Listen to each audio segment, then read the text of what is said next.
Bueno, buenas tardes y muchas gracias a todos por participar del webinar del día de hoy. Estamos muy contentas y agradecidas de contar con la participación de todos ustedes.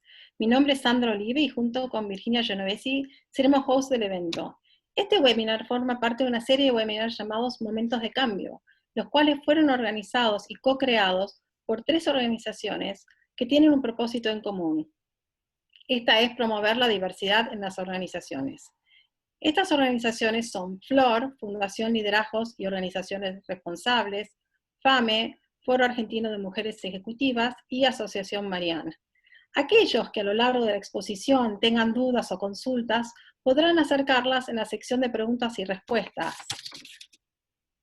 Esta serie de webinars abarca distintos speakers y temáticas relacionadas con la situación actual que estamos viendo enfrente de la situación del COVID. El día de hoy tendremos el placer de escuchar a Santiago Chager, que es Managing Director de Cefedias Group, y nos hablará del tema de gobierno corporativo. Él nos contará acerca de la evolución de los directorios en la coyuntura actual y de las aceleraciones y desafíos que han surgido por las implicancias de la pandemia.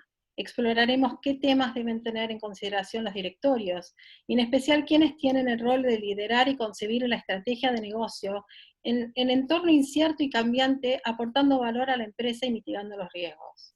Intentaremos también abordar las siguientes preguntas. ¿Cómo se modela en este nuevo escenario la conexión virtual, el proceso de toma de decisiones? ¿Qué aprendizajes hay de las asambleas remotas ya celebradas?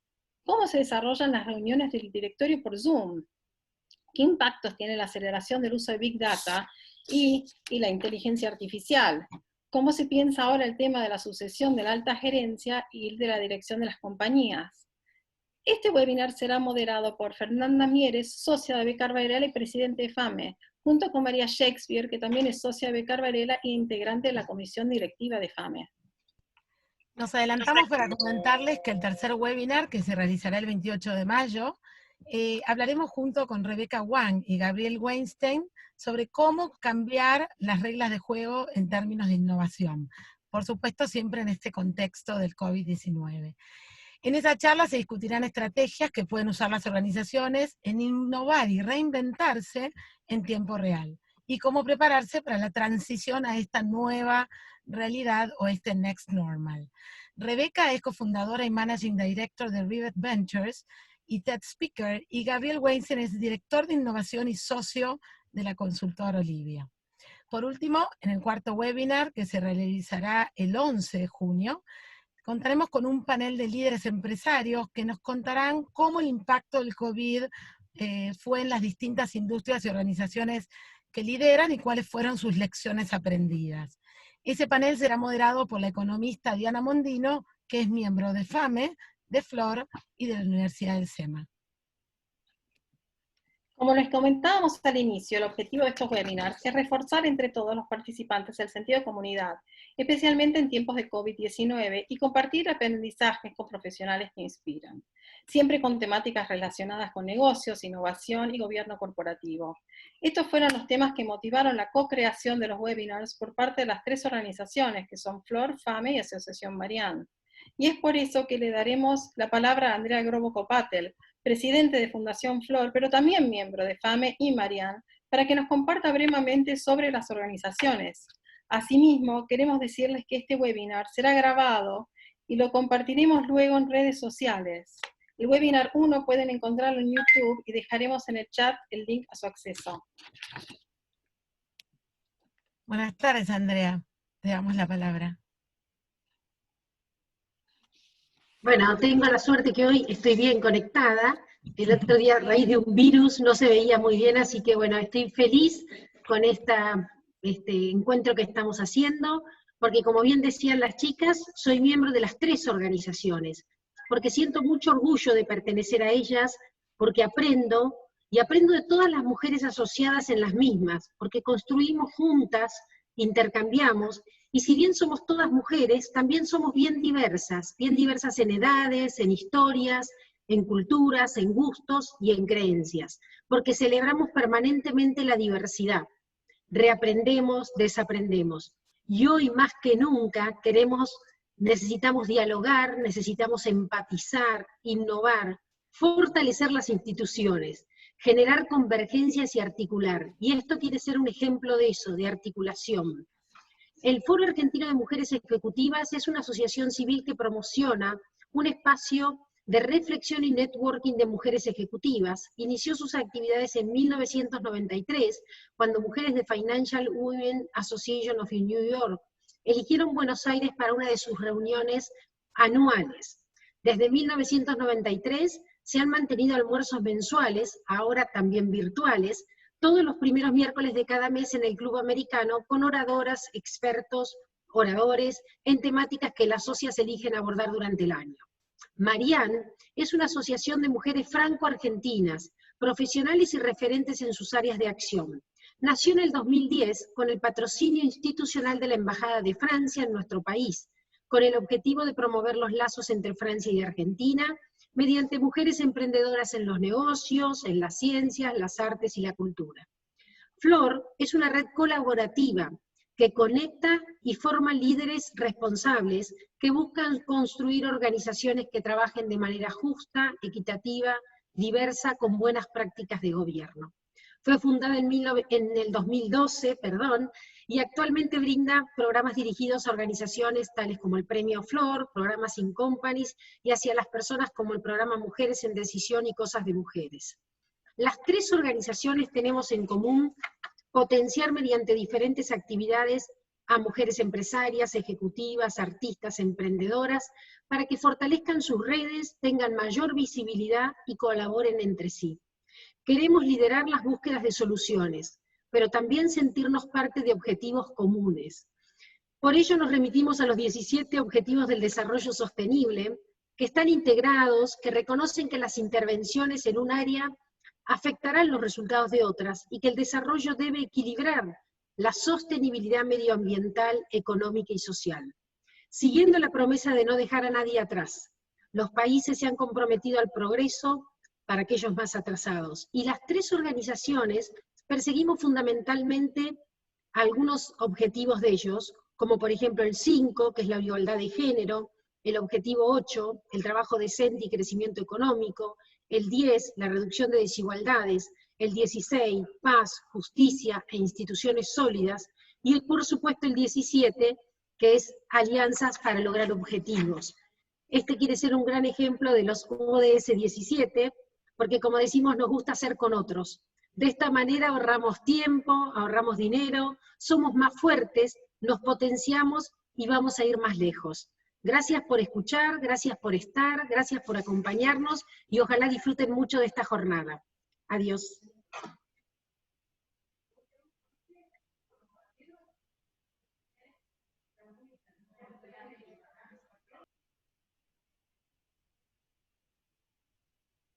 Del día de hoy, Gobierno Corporativo, les presentamos a Santiago Chager, consultor experto en temas de gobernanza, y a Fernanda Mieres, socia de Becar Varela y presidente de FAME. Juntos con María Shakespeare, socia de Becar Varela e integrante de la comisión directiva de FAME, quien modera la charla de hoy. Son especialistas en el asesoramiento legal de empresas de renombre y temas vinculados al ESG.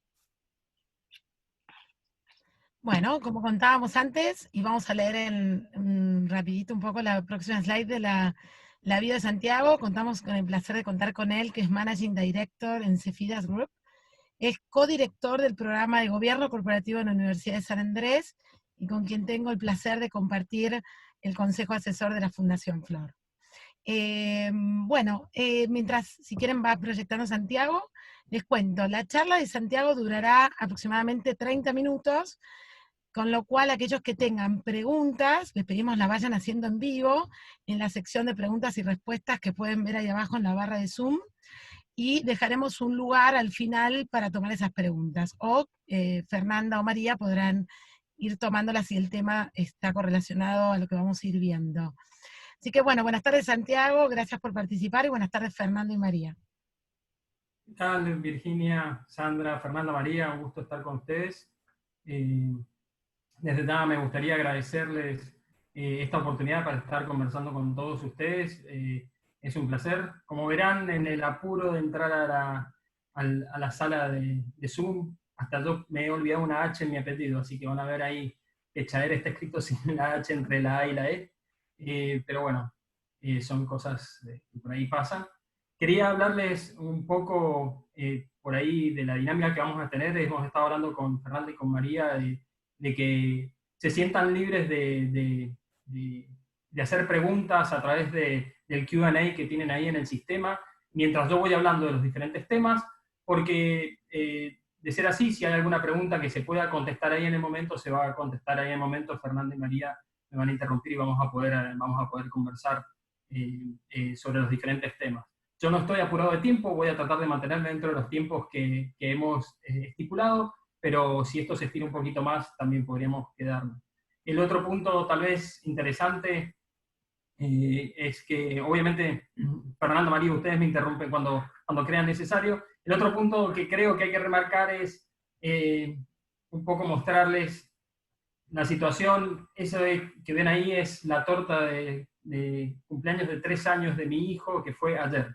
Lo cual significa que si ustedes pueden llegar a escuchar dentro de esta charla algún llanto, algún grito, o puedo llegar a ser interrumpido por mi hijo de 3 años, que bueno, es difícil de controlar en estas situaciones, por lo cual les pido paciencia y entendimiento si algo de esto sucede. Y también, ya dicho esto, contarles un poco desde qué perspectiva voy a estar hablando.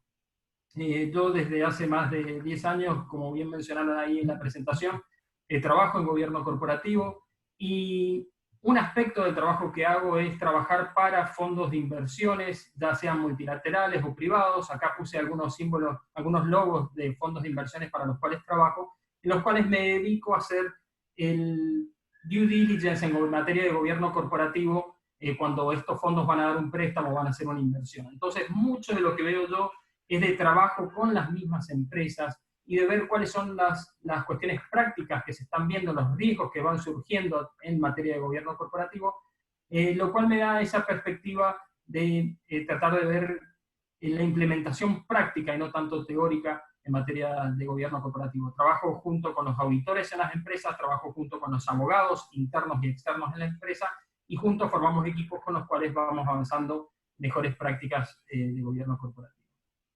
Entonces, la idea de hoy era hablarles un poco, algo de que tenía yo en la cabeza era, cuando me pidieron hacer este webinar, era qué pasó con el COVID y gobierno corporativo. Y la verdad es que muchos de los cambios que han sucedido en materia de gobierno corporativo, el COVID los aceleró, pero no necesariamente ha hecho cambios drásticos en una tendencia que ya se venía produciendo.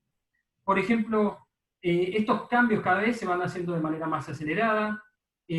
Una tendencia que yo veía antes del COVID era que ya las juntas directivas tenían una serie de directores que eran mayores de edad, que eran muy reacios a nuevas tecnologías, pero que empezaba a haber una diversidad con directores más jóvenes, con directores más conectados, etc.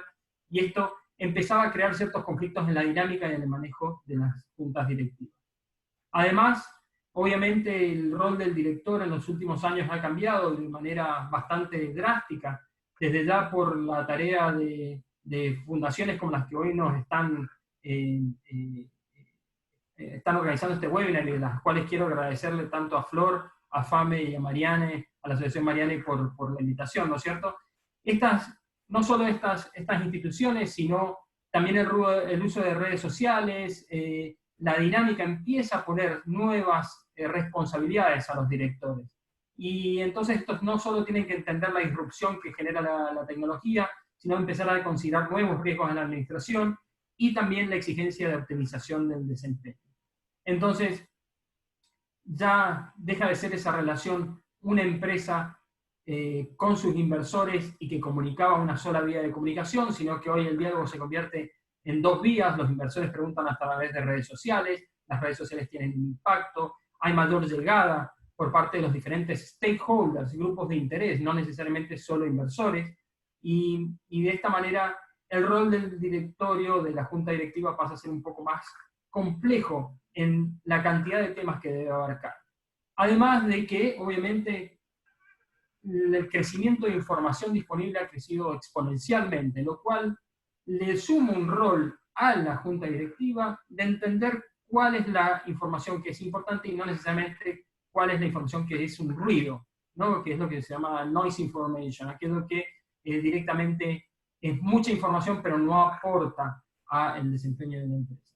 Y por último, entender con toda esta nueva tecnología y esta información, etcétera, las nuevas métricas que empiezan a haber. Hoy uno puede entender, por ejemplo, que las redes sociales den noción o información sobre la reacción inmediata que se tiene frente a un producto nuevo, sobre una nueva estrategia, si hay likes y dislikes sobre sobre ciertos temas. Entonces uno puede entender también a tiempo real la reacción que se tiene sobre información.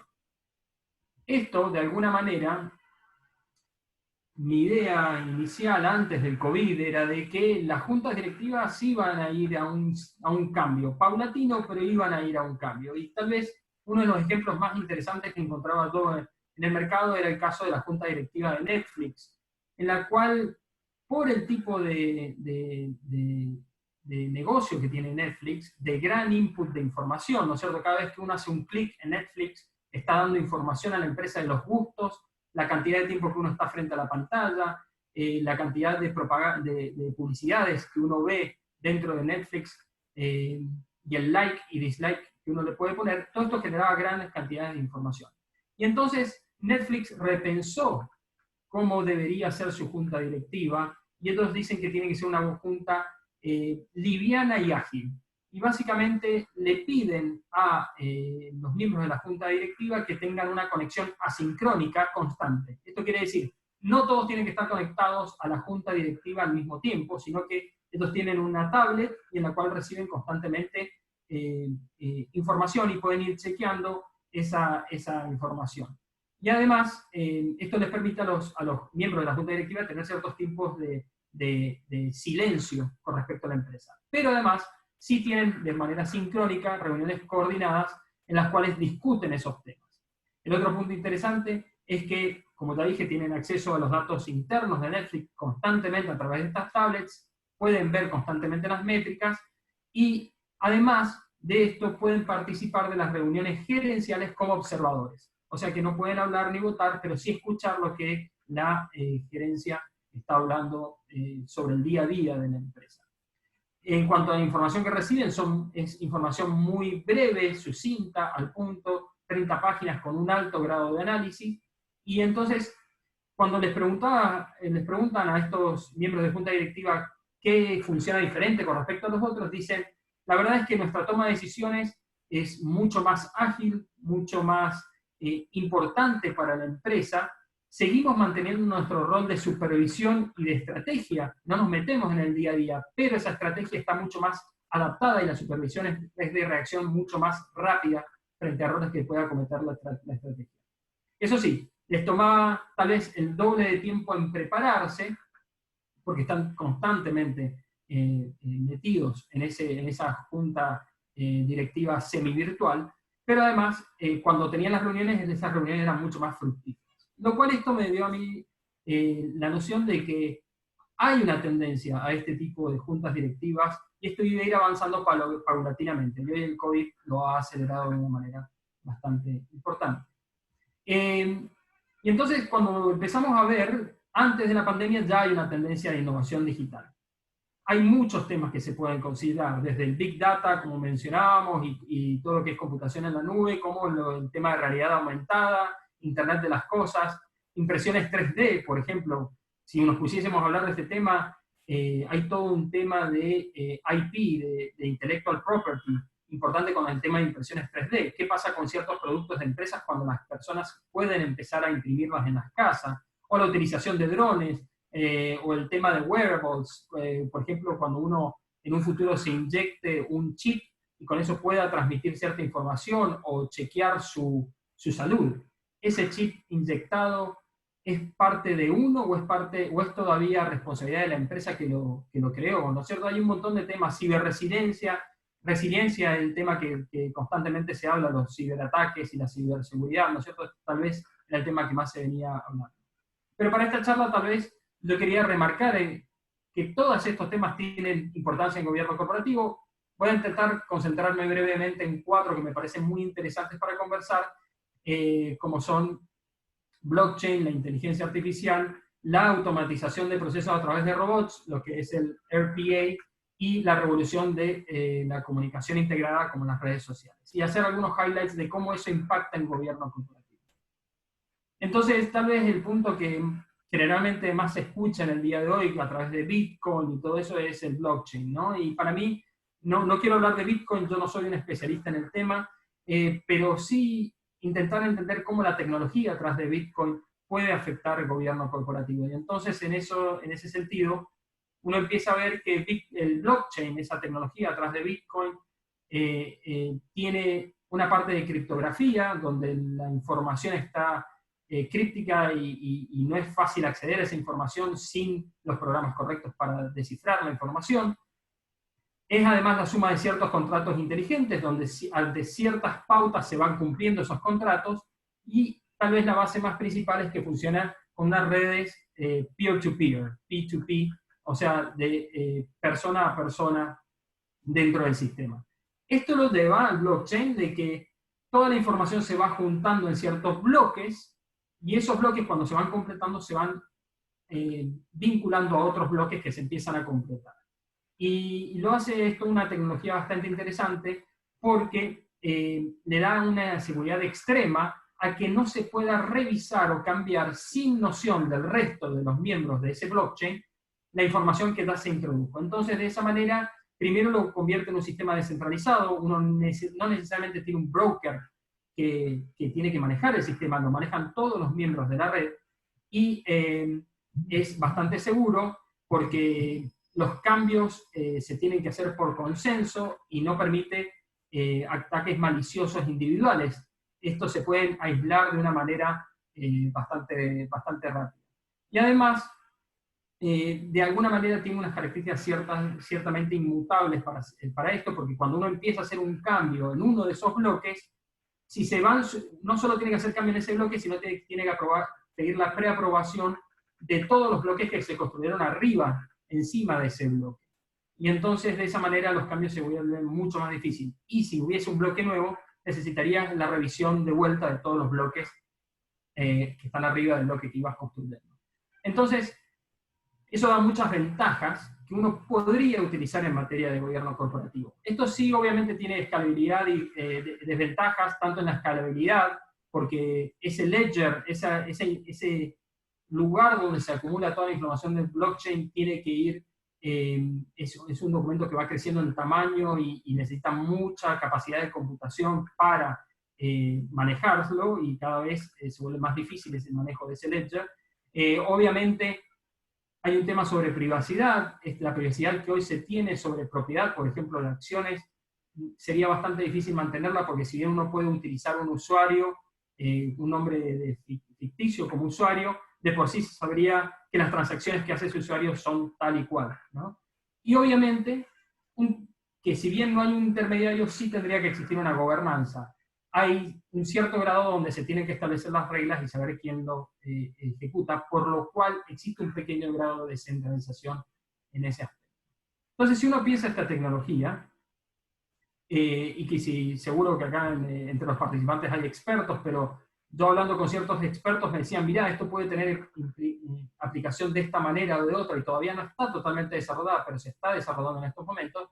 Vemos que el impacto que puede tener, por ejemplo, en el gobierno corporativo es bastante amplio. Hoy, en todos los puntos que yo he puesto acá, ya existen iniciativas que están tratando de desarrollar cómo se puede aplicar el blockchain a este tipo de prácticas de gobierno corporativo, ¿no? Y entonces, por ejemplo, la primera es en automatización de supervisión legal y de aplicación de normas, por ejemplo, a través de la utilización de esos contratos inteligentes que estaba mencionando, y cómo establecer la reglamentación o la regulación en materia de la utilización de estas tecnologías, ¿no? Pero, por ejemplo, en materia de propiedad, súper importante en gobierno corporativo, se puede llegar a dar mayor transparencia si uno mantiene los registros de accionistas a través de blockchains y puede ir registrando los cambios de los accionistas. O, por ejemplo, alguien decía que el blockchain tendría que ser la herramienta a utilizar en asambleas para hacerlas muy eficientes, ya que no hay posibilidad de que haya problemas en la contabilización de votos. Esto sacaría los intermediarios como los proxies en el proceso, y además dejaría un registro en las preguntas que se podrían llegar a hacer. Obviamente hay todo un tema en materia de control en cuanto a la contabilidad que se podría hacer en tiempo real si uno registra la contabilidad en el blockchain, y para hacer un cambio contable tendría que volver a la aprobación de todos los peer-to-peer cuando hace ese registro. Y obviamente el impacto que te puede tener en auditorías externas en el ámbito del control y de la auditoría, ¿no? Y obviamente, al ser peer-to-peer, uno acercaría a quienes administran la empresa, a la gente, al principal, al dueño, ¿no es cierto? Entonces, el principal, uno sabe quién es el dueño de la empresa, está registrado en el blockchain, uno como agente puede ver la tenencia y tener esa relación más cercana sin intermediarios. Y obviamente, esto da otros temas, como por ejemplo, se podrían establecer contratos inteligentes en temas de transacciones entre partes relacionadas. Cuando una transacción cumple con ciertos requisitos, eso hace que el contrato inteligente que está registrado en un blockchain eleve una alarma para que una junta directiva revise esa transacción entre partes relacionadas si tiene ciertas características que podrían ser no beneficiosas para la empresa. Después, en materia, otro de los temas interesantes que tal vez hay que analizar por ahí es el avenimiento de la inteligencia artificial. Hay un estudio muy interesante por el Centro de Gobierno Corporativo de la Universidad de Stanford que están constantemente analizando los términos utilizados en las principales empresas cuando hacen sus presentaciones a inversores en cada cuarto, ¿no? Lo que hace el oficial de relación con inversores, cómo explican las empresas, etc. Y hay un dato que en el tercer cuarto ya de 2017 se estaba mencionando el término de inteligencia artificial unas 800 veces en esas llamadas, lo cual esto ha ido creciendo con el tiempo. Y hace que inteligencia artificial empiece a ser considerada como parte del proceso de toma de decisiones dentro de juntas directivas, ya sea como herramienta, porque permite a las juntas directivas estar muy actualizadas, hacer de testea conocimientos. Hay un caso muy interesante como es el de Salesforce, por ejemplo, en el cual el CEO Mark Benioff tiene una inteligencia artificial que se llama Einstein y la tiene participando de las reuniones de junta directiva. Entonces, cuando terminan las juntas directivas, el CEO, que es también presidente de la junta, habla con esta inteligencia artificial y la inteligencia artificial le confirma si lo que estaban conversando estaba correcto, según todos los datos que esa inteligencia artificial tiene, o le iba indicando, ese director está dando mal los números, o no se está leyendo bien el tema con la India porque la economía india está andando de otra manera. Entonces, era una forma de reasegurar que las conversaciones de junta directiva estaban yendo por el camino correcto y con la información correcta. Pero ya hay una tendencia, ya no solo de usar la inteligencia artificial como herramienta, sino darle un lugar como director, lo cual a mí me parece bastante interesante que hoy esta discusión está en la mesa, ¿no? ¿Por qué? Porque se dice que la inteligencia artificial tiene atención ilimitada, no tiene ningún tipo de prejuicio, no está tratando de poner contento ni al dueño ni al CEO de la empresa, sino que es algo desprovisto de sentimientos, ¿no? Que hace solo su análisis. De por sí no tiene el bias de tener una confianza extrema, no está contento con sus ideas, hace el análisis de ideas nomás, ¿no? Cosas que sí a los seres humanos eso les sucede, y obviamente no tiene incentivos contrarios a lo que puede ser la toma de decisiones, porque no va a estar cobrando un bono a final del trimestre, o no va a estar pensando en su sucesión o en el próximo trabajo que va a encontrar, ¿no? Y se estima de que puede llegar a ser al tener tanta información, puede llegar a ser bastante mejor que los seres humanos en balancear los diferentes intereses que impactan en una empresa. Entonces, se está pensando cómo se sienta una inteligencia artificial como miembro del directorio, ¿no? Obviamente, esto lo que surge ahí es, ok, pero todo esto no te lo puede dar la inteligencia artificial como herramienta. Y se dice, sí, pero la inteligencia artificial podría ser un director que desempate en caso de que hayan posiciones contrapuestas, por ejemplo. Entonces le das la posición a quien tenga mejor análisis de información. hay ciertos casos donde se dice ciertas decisiones podría votar y los seres humanos tendrían que dar la justificación de por qué votan en contra. O, por ejemplo, frente al tema que vemos constantemente en las juntas directivas de pensamiento de grupo, donde una persona no expresa lo que piensa por respeto a lo que piensa el grupo. Y aquí la inteligencia artificial no tendría ese problema de expresar lo que piensa. Y obviamente que se rompe con el esquema de lealtades personales. Cuando uno hace el análisis de esto, hay muchas desventajas todavía. Esto es un proceso que se va desarrollando, porque obviamente la inteligencia artificial aprende de todo lo que es la información seleccionada por la gerencia y por la junta directiva y que se le provee a esa inteligencia artificial. Además, la inteligencia artificial da respuestas y trabaja en lo que es el deep knowledge, ¿no? Capas y capas y capas de información, no necesariamente creando una línea de pensamiento, sino lo que se llaman cajas negras de información. No pueden explicar cómo llegan a una conclusión. Cosa que el director humano sí puede hacer, ¿no? Dar el razonamiento de cómo llegaste a una conclusión. Y por último, lo que se llama el dashboard, la miopía del tablero de control, en el cual la inteligencia artificial solo va a responder a aquellas preguntas que se le hacen. No va a estar pensando cuando hace un análisis una serie de otros elementos que pueden ser secundarios, pero influenciar al tipo de decisión que se le está preguntando, ¿no? Entonces solo ve el tablero, solo ve lo que se le pregunta, no el resto de las cuestiones. Santiago, ahí tenemos unas preguntas de Susana Sáenz, principalmente que vinculado con este tema de la inteligencia artificial, que consulta si este tema de la inteligencia artificial no está cargada, al estar cargada con datos humanos, no puede también ahí generarse este bias y que de alguna manera pierda la objetividad, y lo mismo, cómo es el tema de las normas morales y éticas, si la inteligencia artificial tiene incorporada este tipo de reglas. Bien, sobre la primera pregunta, sí, realmente es lo que yo decía con la información seleccionada. La respuesta de la inteligencia artificial es tan buena como la información que se le provea. Y existe cierta idea de que las gerencias y las juntas directivas podrían proveer información que está con ciertos prejuicios o con ciertas ideas, un set de datos ya preseleccionado, que haga que la inteligencia artificial dé una respuesta que sea con ese bias, ¿no? Entonces, ahí está el punto de cómo la inteligencia artificial al día de hoy es tan buena como la información que se le provee. Obviamente la inteligencia artificial lo que tiene es que tiene la capacidad intelectual de ir mejorando las conclusiones que va sacando. Entonces, hay, por ejemplo, un caso muy interesante donde se le puso a la inteligencia artificial, esto no era en la junta directiva, sí era en el management, en Amazon se decidió de que la preselección de currículum vitae la tendría que hacer la inteligencia artificial. Entonces tenían un programa que hacían esa preselección. Cuando pasan algunos meses de hacer ese proceso a través de inteligencia artificial, se dieron cuenta de que la inteligencia artificial seleccionaba solo hombres, no seleccionaba mujeres. Y eso estaba en que quienes habían diseñado la inteligencia artificial y quienes proveían de datos, por ejemplo, habían puesto en el coding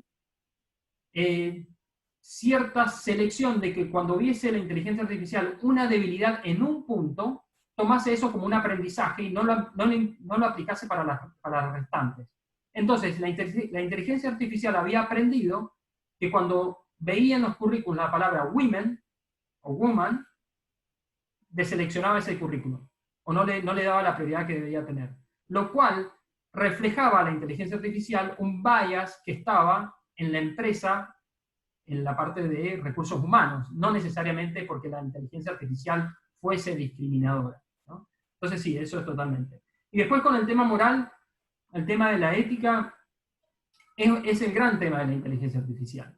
Es el tema donde el problema no es lo permitido versus lo no permitido, que es lo fácil, sino lo permitido versus lo permitido. Cuando dos acciones son igual o similarmente morales y éticas, y cómo uno toma esa decisión, y cómo la inteligencia artificial va a dar peso a eso, sobre todo entendiendo que inteligencias artificiales a nivel de junta directiva, por ejemplo, tendrían que estar codificadas desde un inicio para tener un rol de protección a la empresa y a los accionistas, ¿no es cierto? Y tal vez a la sociedad, dependiendo de qué es lo que se esté buscando.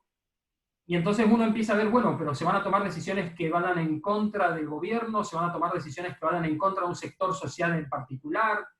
¿Cómo sopesás ese tema ético? El tema de ético es tal vez el tema más difícil y que todavía se está tratando de dilucidar.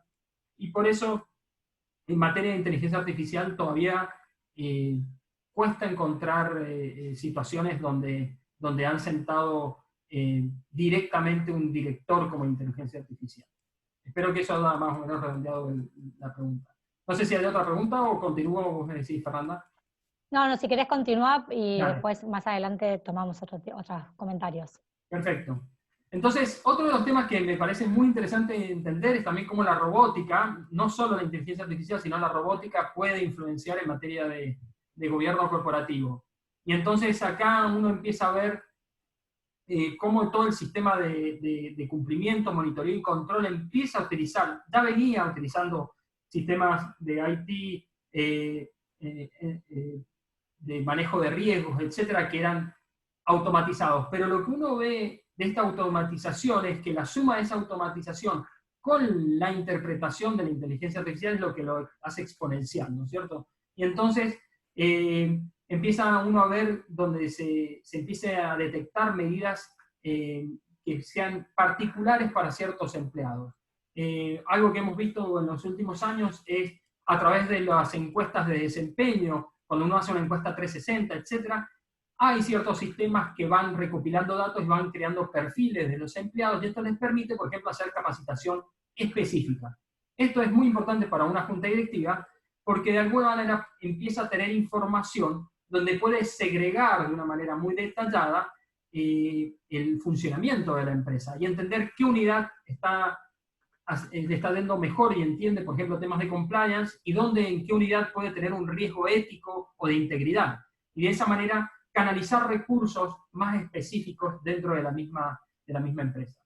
Otro tema, por ejemplo, muy interesante sobre la parte de robótica es el análisis que se hace hoy de conversaciones. En este estudio de Stanford, donde analizan estas llamadas con los inversores y los investor relations, hicieron un análisis de cómo se estaba utilizando robótica para entender no solo el lenguaje que se pone en un reporte anual escrito, sino también cuando se habla por teléfono. Y entonces tienen estos robots escuchando esas llamadas y dándole al inversor, a estos estamos hablando que son inversores muy avanzados, pero le dan a ese inversor una idea del sentimiento de la persona que habla. Y entonces, por ejemplo, temas que cuando no se da una respuesta directa a la pregunta que hace un analista, o como por ejemplo cuando uno habla de manera general y no toma responsabilidad, dice mi equipo, nosotros, etcétera, y no dice yo hice tal cosa, o como por ejemplo cuando usan palabras grandilocuentes y que no son bastante específicas, o muchos condicionales, etcétera, todo eso es considerado como un sentimiento negativo, como que la información que se está proveyendo al inversor no es información acabada, información detallada, información verdadera, y entonces eso da una marca negativa a la presentación que puede hacer un investor relations. A mi sorpresa, cuando estaba leyendo estos reportes que hace la Universidad de Stanford, encuentro que, por ejemplo, cuando alguien utiliza mucho la palabra y hace ese tipo de pensamiento, estaba considerado como algo positivo, ¿no? Uno podría pensarlo como mala oratoria o algo así, pero se tomaba como algo positivo porque significaba que la persona que le está hablando al inversor de alguna manera está pensando lo que dice y está tratando de racionalizar lo que dice, por lo cual esa información es mucho más real que una información practicada y que no tenga ningún error, un discurso practicado y que no tenga ningún error en una llamada. Y obviamente el tema de redes sociales, ¿no? Ya hemos hablado un poco de ese diálogo de doble vía y etcétera, y ni qué hablar del Big Data que están recopilando las redes sociales con toda la utilización. No nos vamos a meter en el tema de, que podríamos hablar horas, de la responsabilidad que tienen los empleados en la utilización de redes sociales cuando, por ejemplo, se identifican con la empresa. Varios datos que están alrededor de la utilización de redes sociales que son importantes que las juntas directivas hoy estén viendo y que tienen que entender esos cambios. Pero sí quería mencionar brevemente el tema de redes sociales, por ejemplo, en crisis, donde en tiempos de crisis, todo lo que está en las redes sociales es potencialmente viral, ¿no es cierto? Tiene la potencialidad de convertirse en viral. Y este amplio alcance generalmente no sucedía antes, y hoy, todavía hoy, hablando con muchos miembros de junta directiva, sobre todo personas mayores que no necesariamente están siguiendo constantemente redes sociales, no entienden mucho el alcance que podría llegar a tener una red social, ¿no? Desde ya, en momentos de crisis siempre se está on the record, cualquier cosa que se ponga en internet queda, y queda no solo cuando se habla, sino queda eternamente en internet. Hoy uno puede buscar cosas de hace 10 años atrás.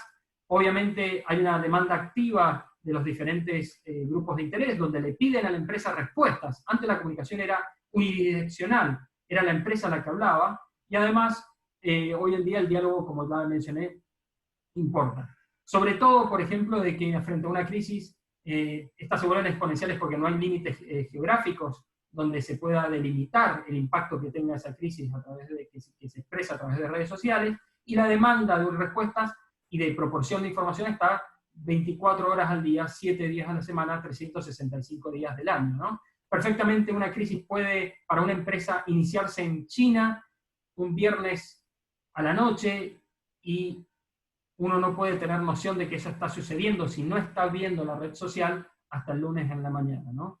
Entonces, obviamente, lo que ha hecho las redes sociales es nivelar los canales de comunicación, tanto para empresas pequeñas, para empresas grandes, y para los usuarios y para los diferentes grupos de interés que están alrededor de esas empresas, porque hoy todos tienen la misma voz de una manera, ¿no? Entonces, esos eran los puntos que yo veía como que ya estaban sucediendo, más allá del COVID, ¿no es cierto? Y entonces después me puse a pensar en otros puntos. Fernanda, no sé si por ahí... Sí. queremos... Sí. Tengo varias preguntas de la gente, y también queremos aprovecharte un poco, hacer un parate hasta acá. Todo el tema de los adelantos tecnológicos que nos comentaste, la verdad, súper interesante, y todos los temas de la innovación digital vinculados al gobierno corporativo. Y de los comentarios que también hace la gente, y lo que nosotros habíamos pensado cuando vemos tu presentación, es que parece que tiene poca aplicación acá en Argentina, digamos, el hecho de permitir, no sé, que un director pueda ser sentado como tal, de acuerdo a nuestra legislación actual, mediante la inteligencia artificial, por ejemplo. Y queríamos preguntarte si en tu experiencia tenés conocimiento, algo de legislación comparada que se esté aplicando esto, o algún ejemplo particular donde puedas ver esto.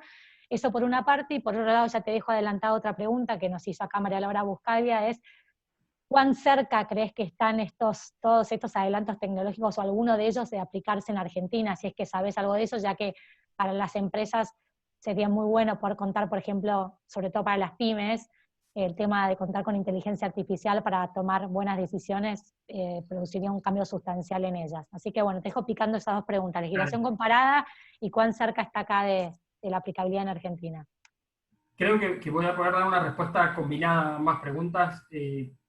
Mira, hay algo que a mí hace varios años digo, en materia de gobierno corporativo, uno no puede pensar Argentina y el resto del mundo. Es más, la regulación en materia de gobierno corporativo en Argentina es bastante avanzada a nivel mundial. Otra cosa es la implementación o el enforcement que se puede hacer, y que bueno, hay esfuerzos para hacer eso. Pero Argentina hoy es parte de todos los foros de desarrollo de gobierno corporativo a nivel mundial. Es parte de las roundtables de la OECD, es parte de los task force internacionales. Y entonces, la idea de que Argentina está atrasada en gobierno corporativo es una idea que para mí no tiene mucho sustento, en el sentido de que, si bien puede ser que en la implementación no estemos ahí, los reguladores están viendo ideas de avanzada. Entonces, tal vez no la podemos implementar con la rapidez que se puede implementar en otros países a ciertas prácticas, pero ya están acá. Si uno lee el último código de gobierno societario de la Comisión Nacional de Valores, y lo compara, por ejemplo, con otros códigos ultramodernos, supuestamente, yo diría que nuestro código está entre los más modernos de los que se presenta hoy en día a nivel mundial en materia de gobierno corporativo. Y entonces, teniendo eso en el pensamiento, también uno empieza a ver en las empresas que existen hoy en la Argentina, y si bien uno dice que Mercado Libre es Argentina, pero está listada en Nueva York, al final del día es una empresa argentina, y Y si uno empieza a pensar que, si hoy entendemos que Mercado Libre no utiliza inteligencia artificial, es que estamos viviendo en un lugar abajo en una cueva y no tenemos idea. Estas empresas, Globant, Mercado Libre, empresas que son extremadamente modernas, están utilizando inteligencia artificial, como así también otras empresas que no necesariamente tienen que estar en la parte de tecnología, pero esto ya está en las empresas, está bien. Son empresas grandes, son empresas con recursos, ¿cómo esto se puede implementar en una pyme? Yo creo que tiempo al tiempo se va a empezar a encontrar situaciones donde, mientras el costo de la tecnología va bajando, mayor va a ser la utilización que se haga de estos recursos. Pero hoy en día ya se empieza a ver que cada vez empresas están automatizando procesos, tal vez no utilizando inteligencia artificial, pero el próximo paso es la inteligencia artificial. Y la verdad es que creo, como digo acá, que el COVID va a acelerar esto.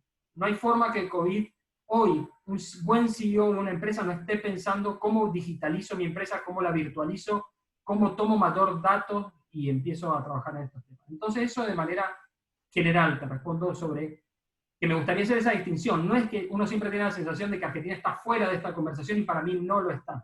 Y sobre todo en gobierno corporativo no estamos fuera de esa conversación. Y entonces buscando legislación comparada, al día de hoy no hay ninguna inteligencia artificial que sea oficialmente miembro de un directorio. ¿Por qué? Porque hay que ponerse a ver la legislación, y la legislación generalmente dice que miembros del directorio pueden ser personas humanas, ¿no? No personas jurídicas. Pero hay ciertas legislaciones, y hay hasta una propuesta en la Unión Europea, donde está la propuesta, por ejemplo, que personas jurídicas fueran miembros de un directorio. Entonces no importa la persona que se siente en el directorio, siempre y cuando sea un representante de la persona jurídica. Esto todavía no ha sucedido, pero están las discusiones. Y entonces ahí uno puede pensar, si uno puede atar el concepto de persona jurídica a que cualquiera se puede sentar en el directorio y la persona jurídica, uno está representado por una inteligencia artificial, es tal vez una forma en la cual legalmente uno podría sentar una inteligencia artificial en el directorio. Está bien, yo entiendo que todo esto muchas veces suena a ciencia ficción del año 3000, pero la verdad es que no, hoy la discusión está. Y el otro punto que me parece interesante es que ya han habido empresas donde empiezan a utilizar inteligencia artificial en directorios. Contaba el ejemplo de Salesforce. Otro ejemplo, por ejemplo, interesante es de una empresa que lista en OMX, donde utilizan no me acuerdo el nombre de la empresa ahora, pero utilizan una inteligencia artificial que se llama Alicia. Y sientan un robot ahí con cara en la reunión, y mientras están teniendo la reunión de junta directiva, le van haciendo preguntas a Alicia, y Alicia va dando datos de Big Data. O tal vez el ejemplo más interesante para mí, que estaba ahí el símbolo y lo pasé y no lo mencioné, es de una firma en Hong Kong que se llama Deep Knowledge Ventures. ¿Qué hizo el CEO? El CEO agarró y encontró la posibilidad de que para ciertas decisiones de junta directiva podía tener el apoyo de una inteligencia artificial. Y entonces lo que hace Deep Knowledge Ventures es, cuando se va a votar en la junta directiva, tienen un reglamento interno en la junta directiva que dice, nosotros no vamos a pasar ninguna resolución que la inteligencia artificial no apruebe. Entonces, básicamente la inteligencia artificial funciona como teniendo un veto frente a las decisiones de esa junta directiva. Imagínense esto, la importancia que tiene, ¿no? Si yo como miembro de una junta directiva, cuando escucho a la inteligencia artificial decir que no tienen que hacer una inversión, yo después como miembro de junta directiva tengo que justificar por qué sí estoy votando a hacer la inversión o no. Entonces, ¿es un director? No. Pero le está dando una entidad de veto indirecta, de observador ahí, que da una palabra muy importante, y si bien legalmente no es un director, se podría interpretar como una figura importante. No sé si en este sentido he podido responder de alguna manera las dos preguntas. Decime vos, Fernanda, porque tal vez me quedé un poco corto en la segunda, pero en la segunda pregunta. No, perfecto. Sí, bueno, hice el ingreso para aprovechar y antes de que pases al otro tema, hacerte retroceder un casillero, a ver si nos podías contar un poco más. Vos hablaste de la tecnología blockchain y cómo se aplica a distintos aspectos de la empresa. Uno de ellos que mencionaste, un efecto que puede tener importante esta tecnología es sobre el control y sobre las auditorías, ¿no? Si nos querés contar un poco más ¿Cómo es ese efecto en esos aspectos de una compañía? Sí, es una muy buena pregunta porque, mira, yo tuve la suerte de estar invitado por el PCAOB, que es la entidad que regula a los grandes auditores, a todos los auditores, pero específicamente a los Big Ten mundiales, ¿no? Y tuve el placer de ser invitado en el año 2018 a su conferencia anual para hacer una presentación justamente del impacto de nuevas tecnologías en gobierno corporativo. Ellos querían escuchar de gobierno corporativo, ¿no? Y yo fui el primer expositor de una serie de 5 expositores y hablaba de gobierno corporativo, ¿no? Mi presentación fue la más aburrida, porque la verdad es que el resto de los expositores eran expertos en blockchain y expertos en tecnología y te contaban todo lo que estaban avanzando. Y a mí me llamó mucho la atención de por qué el regulador de auditores tiene una persona de gobierno corporativo, pero las 4 siguientes charlas son de ingenieros, codificadores y futuristas hablando de nuevas tecnologías. Y la conclusión de esa charla del PCAOB ahí en Washington fue, básicamente, tenemos que redefinir nuestro rol como auditores. Todas estas tecnologías, como el blockchain, permiten que una empresa, cuando hace un registro en uno de los libros de la empresa, si lo hiciese en un formato de blockchain, no permite que después yo cocine esos libros, que yo después los cambie, que yo después los altere. Entonces, ¿para qué necesitas auditoría? ¿Para qué alguien va a estar revisando si esos números? Obviamente hay matices, muchísimos. No es que el rol del auditor desapareció, todo lo contrario. La conclusión a la que llegaron ahí fue, tenemos aún más rol porque tenemos que ver que el input de la información en esas tecnologías sea el correcto.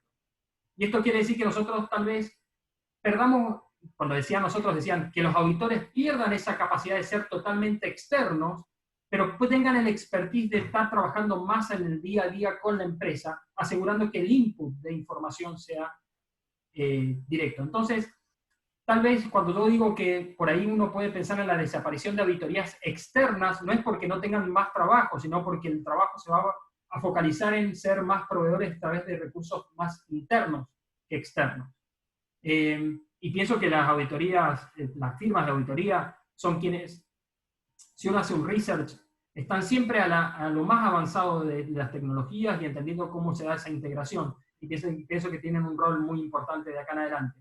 Pero sí, por ejemplo, entonces en materia de control, en materia de monitoreo, uno puede pensar tableros de control con una inteligencia artificial que te puede estar marcando a vos como directorio en tiempo real cuando se van dando ciertas tendencias que ya sabes que te llevan a ciertos riesgos, entender cómo se da la mitigación de esos riesgos, ¿no?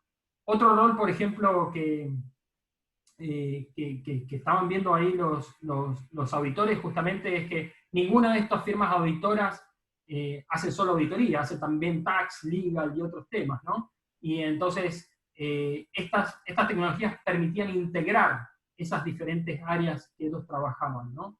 En un blockchain vos podés cargar todo tipo de información y de esa manera asegurarte que esa información que carga la empresa tiene que ser la información veraz, porque después es muy difícil de mutar. Y entonces las auditorías son aquellas que le permiten a la empresa manejar de una manera correcta. Las auditoras son las que les permiten a esas empresas, o las que ayudan a esas empresas a manejar de manera correcta todo ese flujo de información que tiene que ser certero una vez que se ingrese a este tipo de tecnología. Entonces, no está la última palabra, pero tal vez lo interesante de mencionar es que en la reunión más importante en materia en la reunión más importante en materia de auditores, estaban discutiendo estas tecnologías. Y eso a mí me llamó bastante la atención, el tono y cómo lo estaban viendo. Espero haber respondido tu pregunta, María. Perfecto, gracias. ¿Me quedó algo más por responder o continúo? Continúa, buenísimo. Dale. Entonces vamos a ver brevemente, tal vez, una idea de los cambios en el enfoque sobre environmental, de impacto que tiene COVID en el pensamiento del gobierno corporativo. Una de esas cuestiones es, por ejemplo, los cambios en el enfoque que se da sobre lo que se llama ESG, Environmental, Social and Governance, los cambios que tiene que considerar la Junta Directiva en cuanto a cadena de valor, creo que ha tenido un cambio muy grande en cuanto a la forma de ver el riesgo y la estrategia que se tiene que plantear para las mismas empresas, y obviamente el tema de sucesión, que es muy importante, que lo hemos estado discutiendo bastante en materia de gobierno corporativo. Ahora, obviamente podemos ver un impacto directo que es el rol del escenario de la crisis, la transformación digital, y cómo la Junta debe comportarse y qué tienen que hacer las asambleas virtuales, etc. Ese tema lo podemos dejar para el final para discutir brevemente si hay tiempo, porque creo que hay ya varios expertos que están hablando sobre el tema, han habido varios webinars, y creo que tal vez me gustaría enfocarme en los otros temas. Si tenemos tiempo, podemos responder preguntas y conversar sobre eso. Entonces, obviamente, justamente hoy estaba hablando con el oficial senior de la IFC en materia de gobierno corporativo, y decía, me remarcaba él algo que ya estábamos pensando, ¿no? Decía, cómo dentro de Environmental, Social and Governance, hasta hace unos meses, Environmental era lo más importante, Social y Governance no lo eran. Y cómo hoy había una revalorización justamente del Social, ¿no?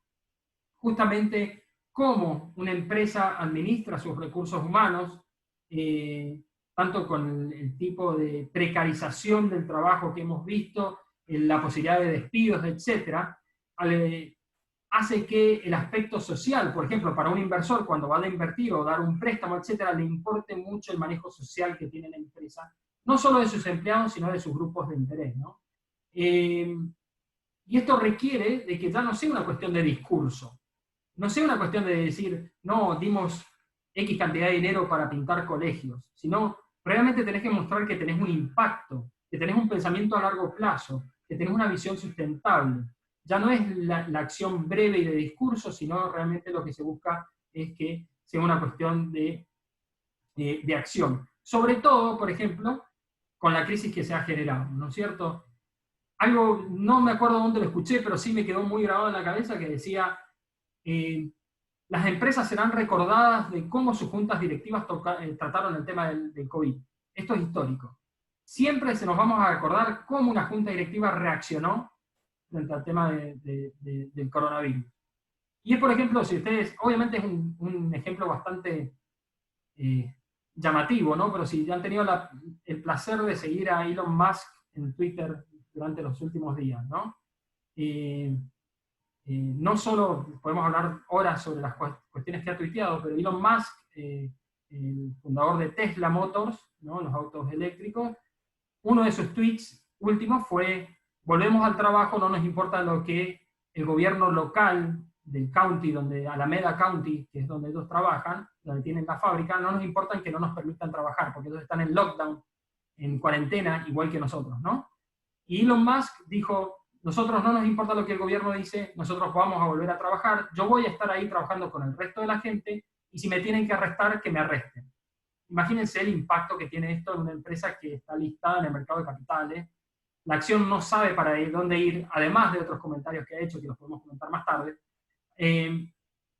Pero mucha gente está diciendo, ok, Tesla está poniendo la ganancia, el revenue y la ganancia enfrente de la salud de sus empleados. Y va a haber por años este tipo de acciones se van a recordar sobre el perfil de sociedad, el perfil social que tiene la empresa, ¿no? Además, obviamente, hay un escrutinio muy importante hoy sobre la remuneración ejecutiva, lo que uno dice, si uno está echando gente, si uno está bajando salarios, si uno está no dando aumentos de salario, ¿cómo puede ser que el CEO o la alta gerencia de una empresa se esté dando un bono, ¿no? Entonces, cobra un nuevo enfoque el tema de remuneración ejecutiva, y además, lo que antes se consideraba como que debía hacerse ambiental, han habido dos efectos bastante interesantes. Primero, que en materia ambiental, el estar todos los países frenados, ha tenido un efecto relativamente positivo en cuanto a contaminación de las ciudades, etc. Entonces, esto crea una situación de cómo una empresa justifica volver a operar y volver a contaminar cuando había dejado de contaminar. Entiendo que es por falta de operación, pero igual es mucho más difícil. Antes ya estabas contaminando y era más fácil justificar no parar. Una vez que paraste, es más difícil volver a retomar, contaminar o exponerse frente a temas ambientales, ¿no? Y obviamente, todo el cambio que ha habido en cuanto a utilización de oficinas, etc. Hay grandes preguntas hoy sobre si vamos a volver todos a nuestras oficinas o vamos a hacer un híbrido entre work from home y oficinas, o si directamente vamos a trabajar acá. Entonces eso lleva también un impacto ambiental bastante importante. Todos estos temas tienen un reenfoque. Hoy hay una importancia por parte de los inversores en ver estos temas cuando hacen las inversiones, y creo que es uno de los efectos que el COVID aceleró de una manera muy dramática, ¿no? Además, obviamente, el problema con las cadenas de valor. Nos hemos dado cuenta que las cadenas de valor, distribución y proveedores ha sido bastante endeble, muchas empresas han sufrido, y esto hace un cambio en el cual se empiece a buscar, por ejemplo, de que uno ya no tenga que depender de alguien en China para proveerme un producto, sino hacerlo más regional, más local, lo cual me permita tener mayor control y continuidad de esa cadena de valor, de hacerla más prevenible, ¿no es cierto? Además, tal vez antes uno tenía un solo proveedor, hoy como junta directiva tenés que estar pensando si buscas otros proveedores, cosa de tener un plan B, si se cae un proveedor poder tener el otro. Y obviamente la importancia que, frente a esta dinámica que se empieza a crear, la importancia que va a tener el capital humano que utilicen esas cadenas de valor, ¿no? Hoy no es lo mismo para una empresa, tenías hay un distribuidor en China que no sabías ni siquiera cómo funcionaba, y hoy lo vas a tener más cercano tal vez, y te tiene que importar en ambos casos, pero antes tal vez podías hacer oídos sordos.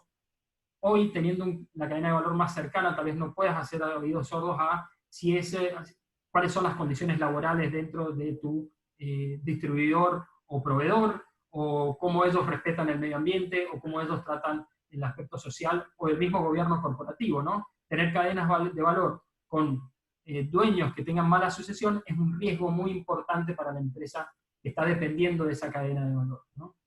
Y obviamente se da una situación donde el COVID ha necesitado de que todas las juntas directivas empiecen a revisar sus planes de continuidad de negocio, ¿no es cierto? Ver cuáles son esos escenarios y las variables que tienen que tratar. Y esto lleva al punto de riesgo y estrategia, ¿no es cierto? El riesgo hoy cambió, no es el riesgo de mi empresa, es el riesgo más allá, esto es un riesgo global, esto es un riesgo holístico que hay que considerar en todos los aspectos. Entonces la empresa ya no puede estar pensando en sus propios riesgos, sino tiene que pensarlos en un riesgo tanto de la economía del país, de la situación política, de la situación en otros países donde tenía proveedores y distribuidores. Entonces cambia el aspecto en que uno está viendo el riesgo, ¿no? Y obviamente, estando en una situación de crisis, el perfil del riesgo va cambiando muy rápidamente, por lo cual la revisión de riesgo y por ende el establecimiento de estrategias ha cambiado diametralmente. Hoy, cuando yo hablo con juntas directivas, me dicen, yo no puedo estar pensando a largo plazo, tengo que estar pensando a muy corto plazo. Está bien, es una muy buena forma de entender el riesgo de hoy y traducirlo en una estrategia a corto plazo que guíe a la gerencia. Pero al final del día, quienes están haciendo solo eso, están perdiendo la visión a largo plazo que les va a permitir ser aquellas empresas que innovan o que se atajan de riesgos que se van creando o acumulando con el paso del tiempo. Por último, el último tema de estos que veo yo que hay un gran cambio es, por ejemplo, el de la sucesión de la alta gerencia.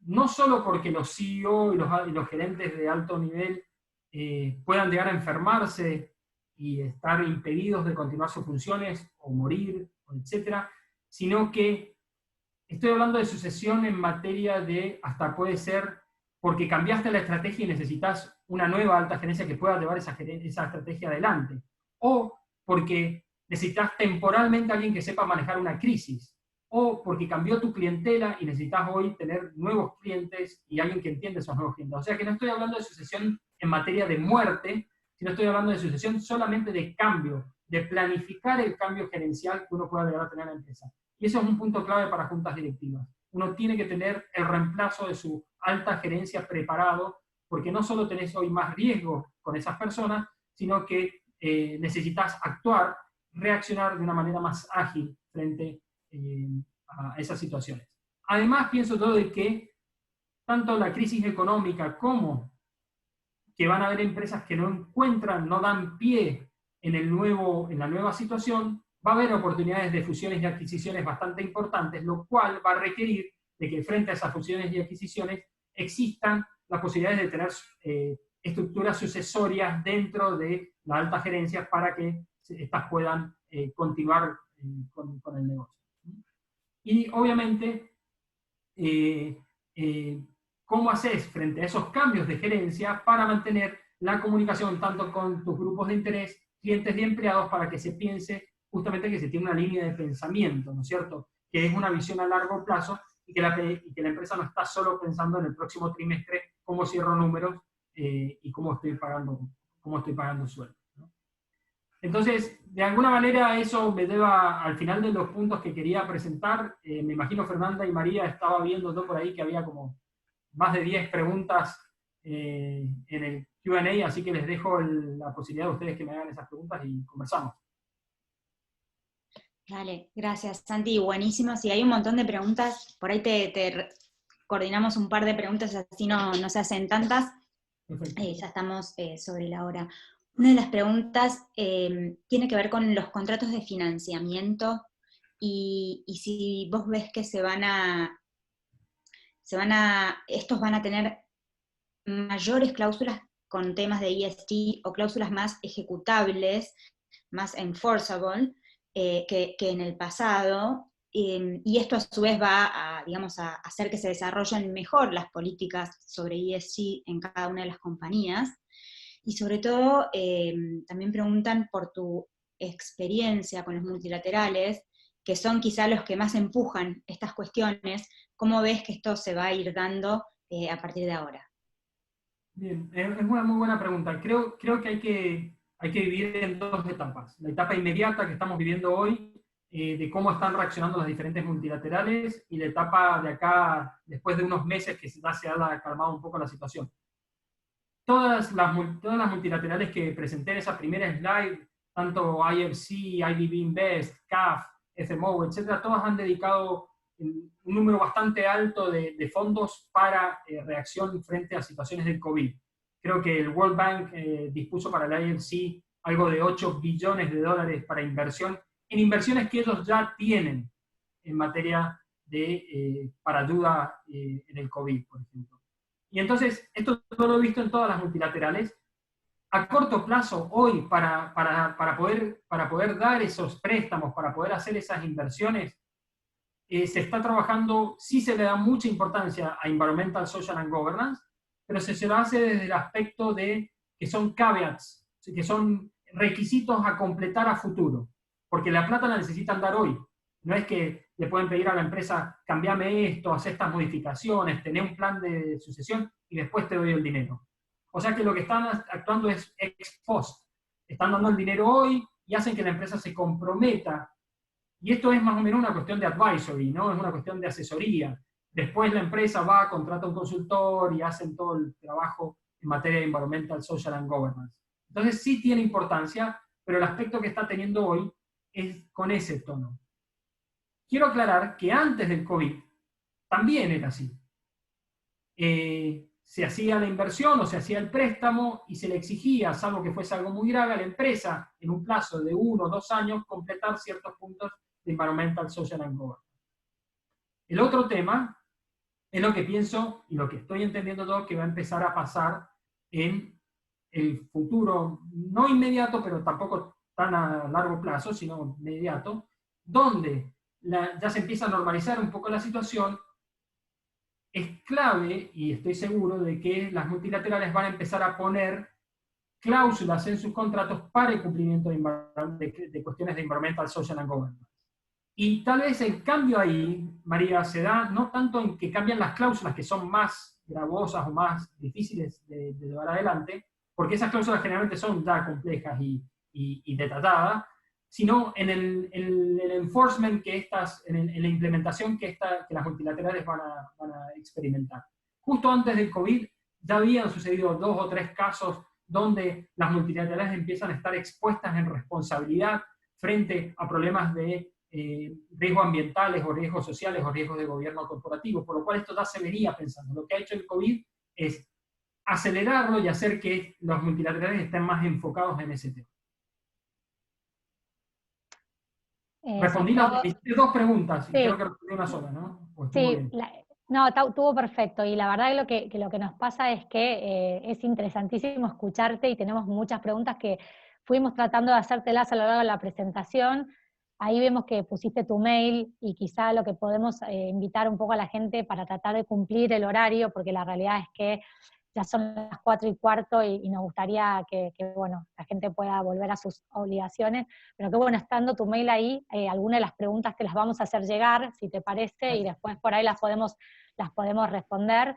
La verdad que en lo personal agradecerte mucho, Santiago, en nombre de las 3 organizaciones, por todo lo que nos presentaste hoy. Me parece que tenemos muchos desafíos desde la parte de gobierno corporativo y muchas cosas por hacer. No sé si vos querés decir algo antes para cerrar, y bueno, si no ya le pasábamos las palabras a la host del evento, agradeciéndote nuevamente, y que bueno, y nada. No, la verdad es lo que yo quisiese hacer es agradecerles a ustedes, toda la organización que ha sido impecable. La verdad es un gusto trabajar con las 3 instituciones, tanto Flor como Fame como Marianne, y en especial al equipo que ha estado organizando esto, María, Fernanda, Virginia, Giselle, todas las, Olivia, todas las que han estado ayudando para esto. La verdad es que, como dicen, ahí está mi email, pueden hacer preguntas, ahí estoy dejando ahí el PDF que después podrían distribuir, por si las personas quieren ver el PDF, tratar de recordar algo. Ahí al final del PDF hay un link a ese reporte que están viendo ahora en pantalla, que tiene básicamente los temas que hemos estado discutiendo hoy. Así que eso puede ser bastante información si quieren para seguir investigando sobre estos temas, ¿no? Así que bueno, agradecerles a todos, también a Andrea por la siempre cordial invitación que me realiza. Gracias, Santi. Bueno, vamos a la poll, Sandra, ¿crees? Dale, vamos a la poll. Si la pueden disparar, por favor. Así vemos cuál de los temas estos, que la verdad que me quedé con ganas de escuchar más, pero no nos da el tiempo. Así que fue un placer.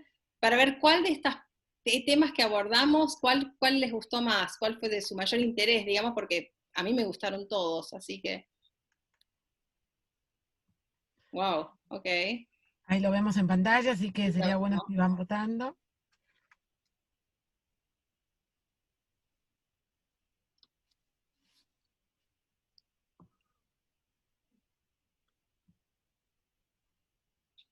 Bueno, y a ver si podemos ver los resultados por ahí, Pablo, a ver cómo fue evolucionando. Mientras les vamos contando que bueno, que van a continuar estos webinars. El 28 de mayo es el próximo encuentro, no se olviden.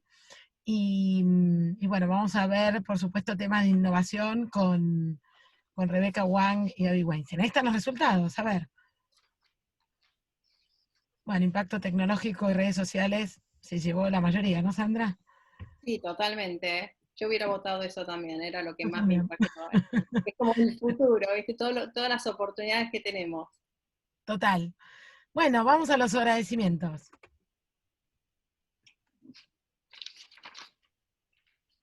Bueno, los queremos agradecer mucho a todas estas asociaciones que siempre nos acompañan.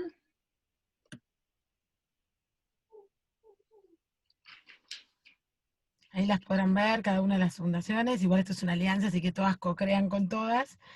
Y les vamos a contar en la siguiente slide, bueno, ya contamos un poco sobre los próximos webinars, y les dejamos, para ya darle un cierre y agradecerles a aquellos que quisieran colaborar con estas organizaciones. Mientras vamos dando el cierre, vamos a leer un poquito, Sandra y yo, quiénes son estas organizaciones en caso que quieran colaborar escaneando el QR. Perfecto. Diagonal es una asociación civil que trabaja por la inserción laboral de personas de más de 45 años y necesitan seguir apoyándolas hoy más que nunca.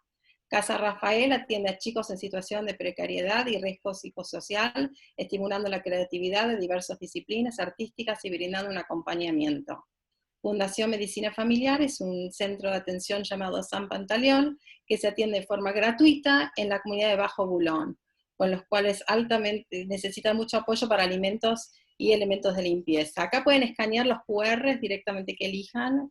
Vir, vos contás los otros dos. La Fundación Visibilia, que promueve el desarrollo humano a través de la lectura y trabaja para la accesibilidad de la comunicación mediante proyectos realizados junto con personas con discapacidad intelectual.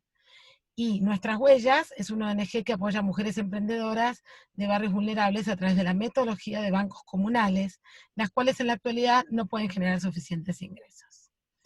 Bueno, damos por finalizado este webinar, los esperamos en la próxima. Gracias a todos, un placer a todos por haber participado. Gracias.